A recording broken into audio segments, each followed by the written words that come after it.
British काळात भारतातील कामगारांना गुराढोराप्रमाणे वागणूक मिळत होती.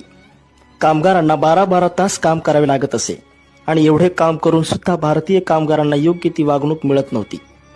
इंग्रजांच्या पगार नियमानुसार 4 आठवड्यांचा 1 महिना धरला असता एका वर्षात 13 पगार मिळायला हवे होते, पण असं न होता एका वर्षात फक्त 12च पगार मिळत होते.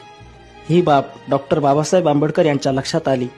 त्यानंतर डॉक्टर बाबासाहेब आंबेडकर यांनी तत्कालीन ब्रिटिश सरकारला पत्रव्यवहार करून ह्या सर्व गोष्टींची जाणीव करून दिली आणि त्यात ठणकावून सांगितले की जर 13वा पगार म्हणजे आताचा आपण ज्याला बोनस म्हणतो ते जर नाही मिळाले तर आंदोलन करू, असा इशारा त्या पत्रामध्ये त्यांनी ब्रिटिश सरकारला दिला होता.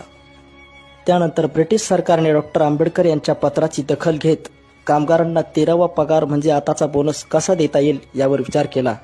तेव्हा डॉक्टर आंबेडकर यांनी ब्रिटिश सरकारला काही सूचना दिल्या.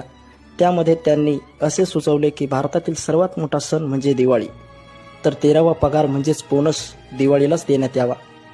त्यांच्या पत्राचा विचार करून ब्रिटिश सरकारने 30 जून 1940 साली भारतात बोनस हा कायदा लागू केला.